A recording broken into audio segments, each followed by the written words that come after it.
ನೆನ್ನೆ ನಾನು grilled vegetables ಮಾಡಿದ್ದೆ. ಸೊ ತುಂಬಾ ಚೆನ್ನಾಗಾಗಿತ್ತು. ಸೊ ಹಾಗಾಗಿ ನಿಮ್ ಜೊತೆ ಶೇರ್ ಮಾಡೋಣ ಅಂತ ಈ ವಿಡಿಯೋ ಮಾಡ್ತಾ ಇದ್ದೀನಿ. ಸೊ ನಿಮ್ಗೆ basic ingredients like chilli powder, turmeric, chaat masala, ಧನಿಯಾ ಪುಡಿ, jeera powder. So chaat masala miss ಮಾಡಬೇಡಿ, ಏನಕ್ಕಂದ್ರೆ ಅದೊಂಥರ ಟ್ಯಾಂಗಿ ಫ್ಲೇವರ್ ಕೊಡುತ್ತೆ. ಸೊ ಅದ್ರ ಜೊತೆಗೆ ಕರ್ಡು ಮತ್ತು ಸಾಲ್ಟ್ ಹಾಕ್ಕೊಂಡು ಎಲ್ಲ ಮಿಕ್ಸ್ ಮಾಡ್ಕೊಳ್ಳಿ. ಇದ್ರ ಜೊತೆಗೆ ಕೊತ್ತಂಬರಿ ಸೊಪ್ಪನ್ನ ಹೆಚ್ಚಿಕೊಂಡು ಹಾಕ್ಕೊಳ್ಳಿ. ಅದಾದಮೇಲೆ ನಂದು ಕಸೂರಿ ಮೇಥಿ ಸ್ವಲ್ಪ ಸಾಫ್ಟ್ ಆಗಿತ್ತು ಅಂತ ಅಂದ್ಬಿಟ್ಟು ನಾನು ಅದನ್ನು ಸ್ವಲ್ಪ ಫ್ರೈ ಮಾಡ್ಕೊಂಡ್ಬಿಟ್ಟು ಆಮೇಲೆ ಹಾಕ್ತಾ ಇದ್ದೀನಿ ಇದಕ್ಕೆ. ಸೊ ಅದನ್ನು ಕಸೂರಿ ಮೇಥಿನೂ ಹಾಕ್ಕೊಳ್ಳಿ. ಸೊ ಅದು ಒಳ್ಳೆ ಫ್ಲೇವರ್ ಕೊಡುತ್ತೆ. ಸೊ ಚೆನ್ನಾಗಿ ಮಿಕ್ಸ್ ಮಾಡ್ಕೊಳ್ಳಿ. ಚೆನ್ನಾಗಿ ಮಿಕ್ಸ್ ಮಾಡ್ಕೊಂಡ್ಬಿಟ್ಟು ಎಲ್ಲ ಪನ್ನೀರು, ಮಶ್ರೂಮ್, ಬ್ರಾಕ್ಲಿ ಹಾಕೋತಾ ಇದ್ದೀನಿ ನಾನು. ಸೊ ಇದನ್ನು ಚೆನ್ನಾಗಿ ಕೋಟ್ ಮಾಡಿಬಿಟ್ಟು ಒಂದು 10 ನಿಮಿಷ ಇಡಿ. ಮ್ಯಾರಿನೇಟ್ ಆಗೋಕ್ಕೆ ಒಂದು 10 ನಿಮಿಷ ಇಡಿ. ಅದಾದಮೇಲೆ ಪ್ಯಾನ್ ಬಿಸಿ ಮಾಡಿಬಿಟ್ಟು ಅದರಲ್ಲಿ ಎಣ್ಣೆ ಆದರೂ ಹಾಕೋಬೋದು, ಅಥವಾ ನಾನು ತುಪ್ಪ ಹಾಕ್ಕೊಂಡಿದ್ದೆ. ತುಪ್ಪ ಹಾಕ್ಕೊಂಡ್ಬಿಟ್ಟು ಇದನ್ನೆಲ್ಲ ಈ ಥರ ಅರೇಂಜ್ ಮಾಡಿಕೊಂಡು ನೀವು ನಾರ್ಮಲಾಗಿ ಹೇಗೆ ಫ್ರೈ ಮಾಡ್ತೀರಾ ಹಾಗೆ ಫ್ರೈ ಮಾಡ್ಕೊಳ್ಳಿ.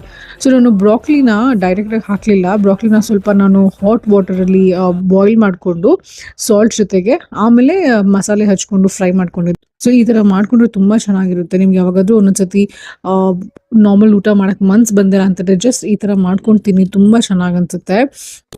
ಮನೇಲಿ ಎಲ್ಲರಿಗೂ ತುಂಬ ಇಷ್ಟ ಆಗಿತ್ತು ಈ ರೆಸಿಪಿ. ಆ್ಯಂಡ್ ನೀವು ಇದ್ರ ಜೊತೆಗೆ ಬೇಕಾದ್ರೆ ಇನ್ನೂ ಅಡಿಷನಲ್ ಏನೇನು ವೆಜ್ಜೀಸ್ ಬೇಕು ಅದನ್ನೆಲ್ಲ ಹಾಕೋಬಹುದು. ಲೈಕ್ ಕಾರ್ನ್, ಬೇಬಿ ಕಾರ್ನ್ ಹಾಕೋಬಹುದು, ತುಂಬ ಚೆನ್ನಾಗಿರುತ್ತೆ. ಈ ವೆಜ್ಜೀಸ್ನ ನೀವು ಚಪಾತಿಲಿ ಹಾಕೊಂಡು along with onion and home made mayonnaise ಹಾಕೊಂಡು ರೋಲ್ ಕೂಡ ಮಾಡ್ಕೊಂಡು ತಿನ್ಬೋದು. ಅದು ತುಂಬ ಚೆನ್ನಾಗುತ್ತೆ. Do try it out and I'll see you in the next video. By.